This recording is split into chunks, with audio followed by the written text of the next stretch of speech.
Assalamualaikum warahmatullahi wabarakatuh. Perkenalkan, nama saya Rafiq Prasadi Nugraha. Pada kali ini, saya akan menjelaskan apa itu sistem pemerintahan. Setiap warga negara, selain mempunyai bentuk negara dan bentuk pemerintahan, juga mempunyai sistem pemerintahan.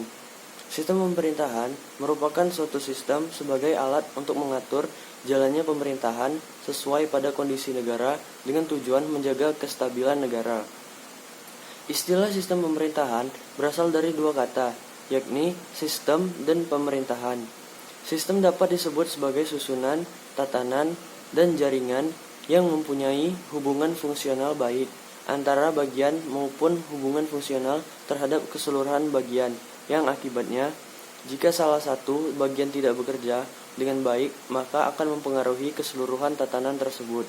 Sedangkan menurut bahasa Indonesia, karya WJS Purwadarminta, sistem adalah sekelompok bagian yang bekerja sama untuk melakukan suatu maksud.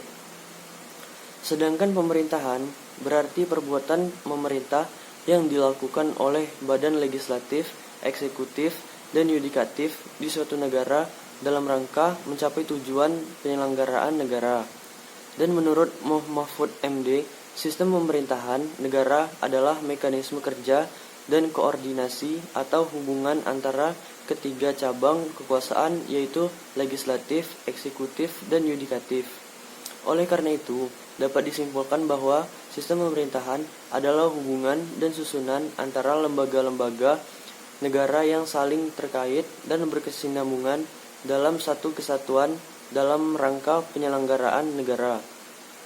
Sistem pemerintahan berbeda dengan bentuk pemerintahan, juga tidak sama dengan bentuk negara. Bentuk pemerintahan ada dua, republik dan kerajaan.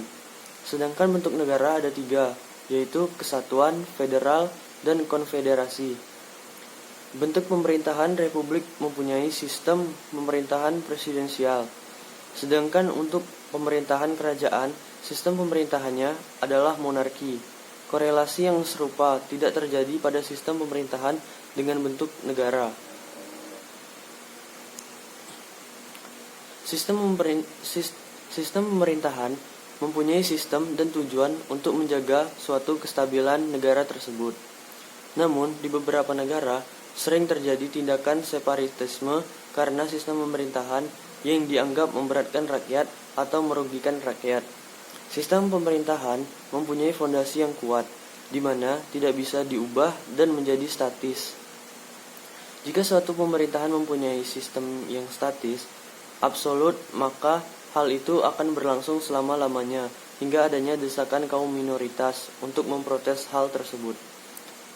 Secara luas, berarti sistem pemerintahan itu menjaga kestabilan rakyat, menjaga tingkah laku kaum mayoritas maupun kaum minoritas, menjaga fondasi pemerintahan, menjaga kekuatan politik, pertahanan, ekonomi, keamanan, sehingga menjadi sistem pemerintahan yang kontinu dan demokrasi, di mana seharusnya masyarakat bisa ikut turut andil dalam pembangunan sistem pemerintahan tersebut.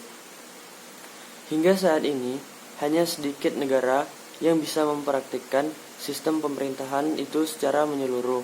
Secara sempit, sistem pemerintahan hanya sebagai sarana kelompok untuk menjalankan roda pemerintahan, guna menjaga kestabilan negara dalam waktu relatif lama dan mencegahnya adanya perilaku reaksioner maupun radikal dari rakyatnya itu sendiri.